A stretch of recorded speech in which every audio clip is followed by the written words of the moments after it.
Before we continue, imagine discovering that the evil spirit terrorizing your village was never the real monster. Imagine learning that the true horror was buried, waiting, and it just woke up.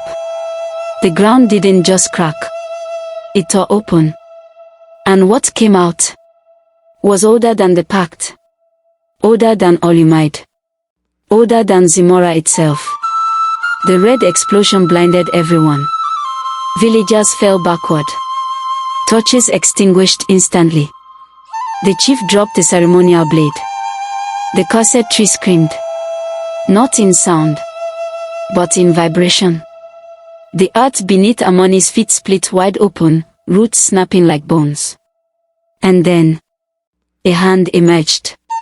Not human, not spirit, not smoke. It was made of stone and ash, covered in ancient carvings that glowed faintly blue, not red. The air turned heavy. Even Olumide recoiled.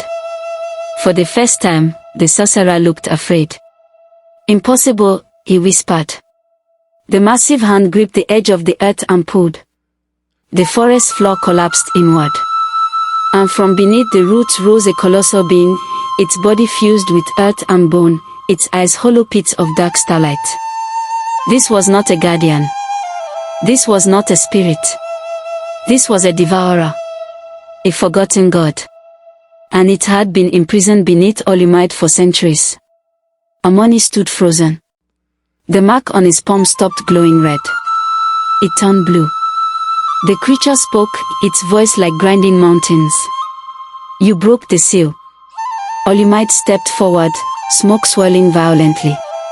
"I bound you there." The being laughed, a low tectonic rumble. "You bound nothing. You were placed as a lock." Amani's breath caught. The cursed tree. The pact. The sacrifices. They want to feed Olumide. They were to keep something else asleep. The spirit swirling above screamed in realization. Olumide turned to Amani. "They were never feeding me. They were feeding the prison." The chief fell to his knees. Now he understood. The ancestors had not lied out of greed. They lied out of terror. Centuries ago, something rose from beneath the land. Villages vanished overnight. Entire bloodlines swallowed. The ancestors begged for power to stop it. Olumide answered. But he could not destroy the being. Only contain it. The pact required life energy to reinforce the seal. A horrible balance. A cruel necessity. Amani staggered back. So the children. Olumide's voice broke. Were the price of survival. The devourer rose fully now, towering above the trees. Its presence made reality bend. Birds dropped from the sky mid-flight. The river nearby began flowing backward. "You chose rebellion," it told Amani. "Now you will choose extinction." The villagers trembled.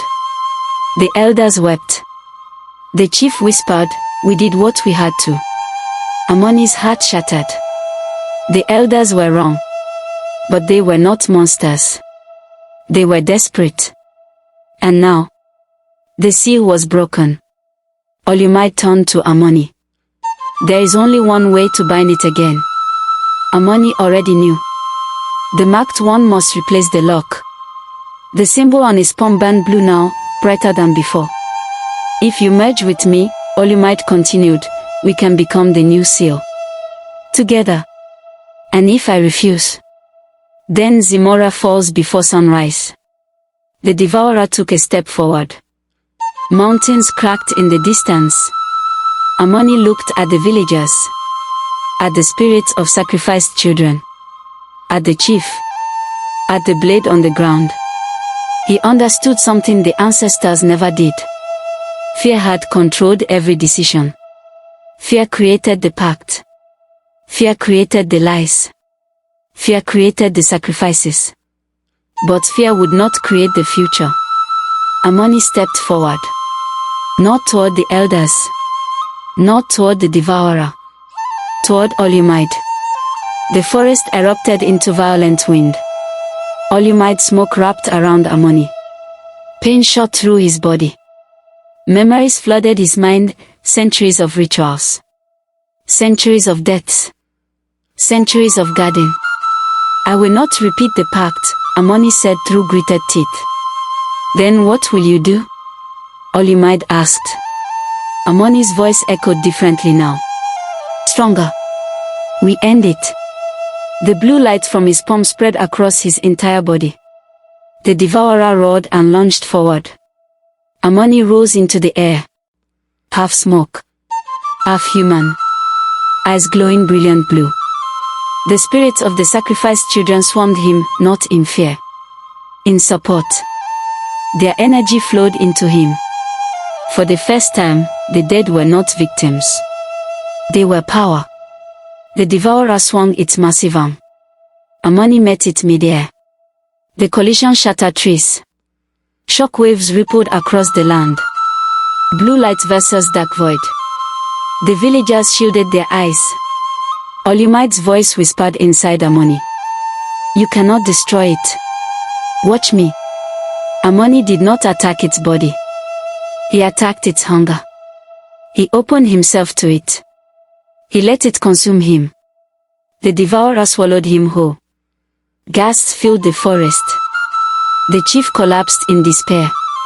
The blue light vanished. Darkness spread. For a moment, it seemed over. Then, the devourer froze.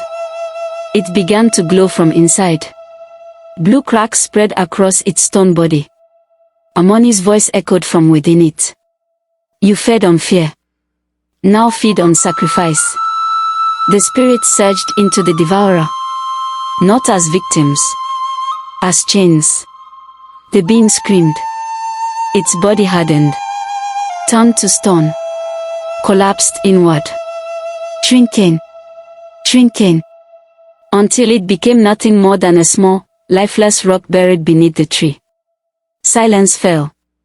The red veins in the bark disappeared. The cursed tree was no longer cursed. The forest exhaled. The mark on Amani's palm faded. Olumide's presence was gone. The spirits dissolved peacefully into light. The chief approached slowly. Amani. Amani fell from the sky. Unconscious. But alive. The forest was normal again. No red glow.